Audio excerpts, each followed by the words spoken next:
Hey everybody, welcome. Thanks for tuning into this video. I wanted to take a moment over the next few minutes and just tell you a little bit of my story. Hopefully, if you haven't already built your story out for sharing your own journey, this will give you maybe some tips and tricks on how to go about doing this. If you want to, one kind of pro tip that I had to learn one easy way to accomplish being able to guide people through a PowerPoint and all that kind of stuff is to just come to QuickTime. And then within QuickTime, if you come down here to or up to File, there's an option for us do a new screen recording. And then there's a little drop down box or menu next to the record button similar to this, where you can choose the audio input, and then we'll be able to see everything that's on your screen, as well as here is everything that you say. And so that's a really simple way to do it. So that way you can build a PowerPoint, or in my case, actually using this Prezi presentation here. If you've not used Prezi, it's a great tool. You can do it for free, and it creates some really nice presentations. So I'd encourage you to use that if PowerPoint or ProPresenter or something like that isn't available. So this is a quick just presentation on who I am. I'll lead you through and hopefully stay within that 8 to 10 minute marker as to not go over. But starting out with my family, I'll go here. Actually, let's do this. Preview. There we go. Start with my family. This is my family here. This is my wife, Tara. These are our three beautiful daughters, Lydia, Anna, and Benson. I'll tell you a little bit about them here in just a moment. This was us on Christmas this past December, right after we had relocated from Michigan to Florida here in Jacksonville. And then this is us on Father's Day this past year, staying at a farmhouse Airbnb in Headland, Alabama, a place I had never even heard of until we stayed there. And it was remote and wonderful and relaxing. It was just a great time visiting some friends in a nearby city. So growing up, I grew up in Flint, Michigan. In the Assemblies of God tradition, born and raised in the same church that my great grandfather retired to, and he retired as an Assembly of God minister. So I come from a rich denominational heritage, though once we decided to plant, we kind of headed for the more non denominational ecumenical waters, but still in the charismatic tradition. So I was very involved in church my entire life, and was the oldest of three siblings, which you can see. This is my younger sister, Tiffany, who's 3 years my junior, and my brother, Ken, who you can also see here. This is us all grown up just a few years ago at the farmer's market downtown. And this is my sister and I, the summer my brother was born, and with a few of our cousins in West Georgia, kind of just a blast from the past there. Oops. And then my wife, Tara, and I met in Bible college. We got married in 2008. And she's just a wonderful human being. I love this picture here, even though you can't see it all, kind of cut off there, of her carrying me on her back. Not that I'm a freeloader, but it represents how strong she is, both externally and internally. She's just a strong, independent, but sensitive and wonderful woman. And so I'm very fortunate to be married to her. And then let's back out a little bit here. Going to my education. I started out at Central Bible College, which was a flagship Assemblies of God school back in the day that has since merged into Evangel University, which is the liberal arts school in Springfield, Missouri of the AG.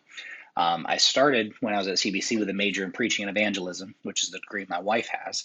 But since I finished, I took a few years off after we got married, dropped out to get married.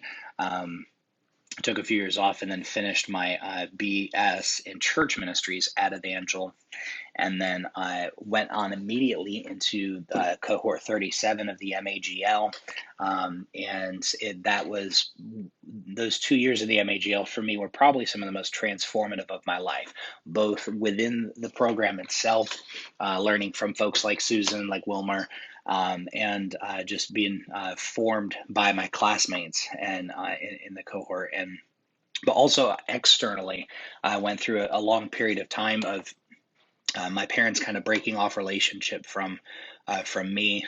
Tara's parents getting divorced. Family wise, it was a very trying time in our lives. We were foster parents during that time, and so if you've ever fostered children, especially in an inner city environment, where there's a lot of drug abuse and alcoholism, and a lot of bio parents that genuinely love their kids but just can't kick habits.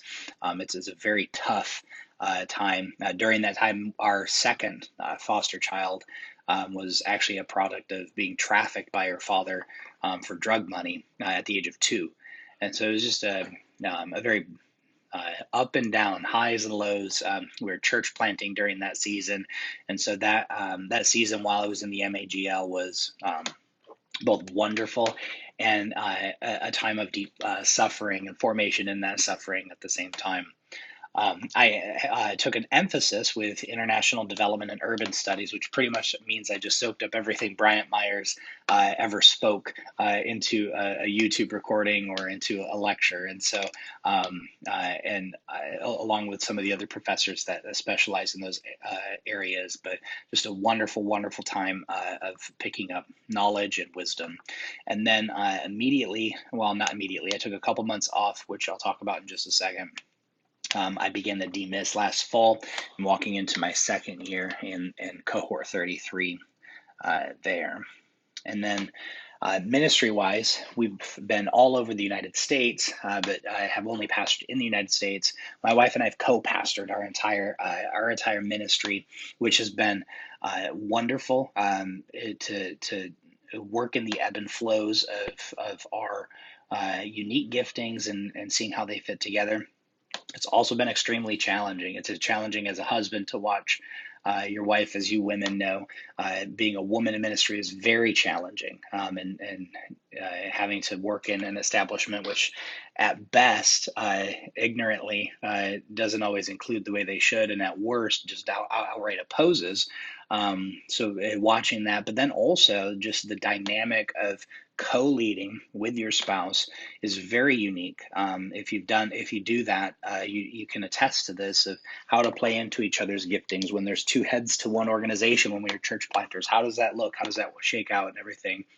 And it's a beautiful tapestry of both a lot of fights and a lot of agreement and a lot of celebration, a lot of pain, and that is pretty much just life under a microscope, is all of those things. But went from being a children's pastor there, my wife was a junior high pastor in Tulsa, to running a missions and outreach ministry at a AG church in Kalamazoo, about 500. From there to church planting in downtown Flint, Michigan. While we were church planting, as you know, you don't get rich planting churches. And so I worked bivocationally, and I was fortunate enough to be able to work as a researcher, doing theological research and writing for a firm called Docent, and based out of Austin, Texas, but work remotely. And then finally, my last transition, hopefully for the rest of my life, is as I've stepped on last month as a content director, overseeing the content for the global presence of our church here down in Jacksonville. And then finally, we'll finally look at milestones with the few minutes I have left. I put these milestones because each of them at face value look like very positive things, and they are. They're wonderful. But they behind them, as in so many of the milestones in our life, leading up to those milestones is often a lot of pain, a lot of suffering, a lot of hardship, a lot of chiseling through rock with a spoon, that kind of thing. And so I think it's important to emphasize both that milestones come with a lot of hardship. With our children, for example, both of our biological children, we had difficulty conceiving for an extended period of time. Tara had multiple miscarriages, and so behind those those milestone moments lies a lot of tears and a lot of heartache and a lot of prayer. The Michael Tate bought me a Coke thing from DC Talk. That's my claim to fame. So there's no pain behind that. That was just pure bliss. But everything else involved pain or hardship, hard work. But So thankful for those milestones and those ebbs and flows. And looking at the broad picture, I really liked this template for one reason, and that's at face value, you kind of see this differently, probably depending on your cultural background. As a Westerner, the thing that immediately jumped out to me are these four neatly fit categories. In fact, I can actually zoom in on those categories, kind of take everything else out of view, and it's wonderful because us as Westerners, we like compartments, we like ordered lists and things to fit neatly into categories, but if you look at this, though, there's this massive blob of paint. It's messy. It's multicolored, and all of this. Oop, I'm getting. Oh, stop. There we go. All right. Technology never works the way you want it to. But amidst these compartments, life doesn't work compartmentalized. You know, we can try to say, well, I have my family life, I have my education, I have my ministry life, and all that kind of stuff. But that's just not how life works. And instead, I love how these four categories kind of show the best of intentions, and this shows the reality of what life actually is. It's messy, but out of that mess comes something actually very aesthetically pleasing, very beautiful.